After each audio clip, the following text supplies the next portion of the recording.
তো hi friend, আপনাদের সামনে একটা অসাধারণ একটা ভিডিও নিয়ে চলে এসেছি আজকে। সো এই ভিডিওটা আপনাদের জন্য একটা অসাধারণ কিছু হতে চলেছে, যেটা আজকে প্রত্যেকটা মানুষের কাছে একটা ছোট্ট মেসেজ পৌঁছে দিবে যে আজকে মানুষ যে সুস্থ আছেন, আমরা যে সুস্থ থাকতে পারি, সেই সুস্থ থাকার ক্ষেত্রে পুরোপুরি ডিপেন্ড করছে আপনার বডি ওয়েট।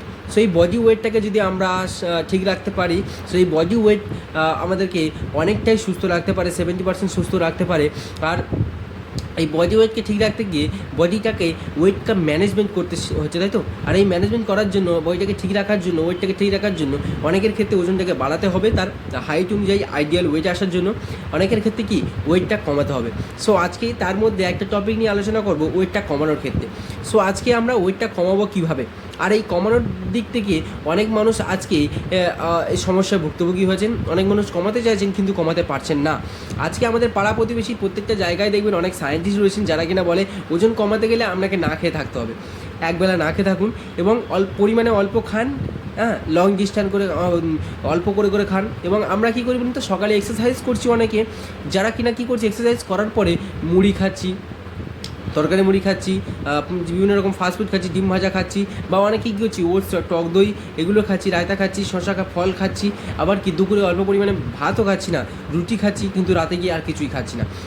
আর আবার কি এই যে সারাদিনের যে খাওয়া দাওয়া, এই সারাদিনে খাওয়ার মধ্যে অনেকটা লং ডিস্ট্যান্স করে ফেলছি। তো এটা থেকে আপনাদের ওয়েট লস যদি করতে হয়, এই সমস্ত জিনিস থেকে আপনাকে বিরত থাকতে হবে। কি না খেয়ে থাকা, আপনাকে ওয়েট কমানোর জন্য না খেয়ে থাকলে হবে না। প্রত্যেকটা টাইম আপনাকে পেটটাকে ভরা রাখতে হবে। 2 ঘন্টা অন্তর অন্তর আপনাকে খাওয়ার সিস্টেমে রাখতে হবে আপনার লিভারকে। এবং তার সাথে সাথে ওয়েটটাকে কমানোর জন্য মেন সর্বোপরি 3 থেকে 4টে সিস্টেমের উপরে আপনাকে নির্ভর করতে হবে। ফার্স্ট অফ অল আগে জানতে হবে আপনার লিভার সিস্টেম ভালো আছে কি না। যদি না আপনার লিভার অর্থাৎ হজম ক্ষমতার সিস্টেম যদি আপনার ভালো না থাকে, আপনি কখনো ওজন কমানো বাড়ানো বা ওজনটাকে ম্যানেজমেন্ট করার সিস্টেমে আসতে পারবেন না, সম্ভব হবে না আপনার। তো সেক্ষেত্রে আপনাকে ফার্স্ট অফ অল খেয়াল দিতে হবে আপনার লিভার সিস্টেম ভালো আছে কিনা। এবং তারপরে আপনাকে আপনার সারাদিনের দৈনন্দিন কার্যক্ষমতা অনুযায়ী আপনাকে আপনার বডিতে ক্যালোরি ইনটেক করতে হবে। অর্থাৎ ক্যালোরি ইনটেক মানে কি, আপনি যে সারাদিনে যে খাওয়া দাওয়া করছেন, সেই খাওয়া দাওয়ার যে শক্তিটা পান নিজের বডিতে, সেই শক্তিটা হলো ক্যালোরি, ইংরাজি ভাষায় বলা হয়। সেই ক্যালোরিটাকে আপনাকে ওয়েট লস করার জন্য মেন পয়েন্ট হচ্ছে আপনাকে ক্যালোরি ম্যানেজমেন্ট করা। এই ক্যালোরিটাকে আপনাকে ম্যানেজমেন্ট করতে শিখতে হবে।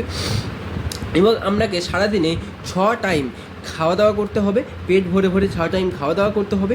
এবং আপনাকে আপনার ওয়েট অনুযায়ী আপনাকে জলের পরিমাণটা ঠিক রাখতে হবে। এই কটা পয়েন্ট যদি আপনি ঠিক রাখতে পারেন, আরও অনেক সিস্টেম রয়েছে, তো ছোট্ট একটা ভিডিওর মাধ্যমে আপনাদেরকে ইনফরমেশান দিচ্ছি। তো এই যে ছোটো ছোটো যে পয়েন্টগুলো বললাম, এই পয়েন্টগুলো যদি আপনি ক্যারি করতে পারেন, অবশ্যই করে আপনি ওয়েট লস করতে পারেন, আপনার ওয়েটটাকে একটা সঠিক জায়গায় আনতে পারেন এবং আপনি সারা জীবনের জন্য সুস্থ থাকতে পারেন। সো আমি একজন ওয়েট লস কোচ। তো আপনারা যদি চান যে সঠিক পরিমাণে ওয়েট লস করবেন, সো আমি আপনাদেরকে সাহায্য করতে পারি। সো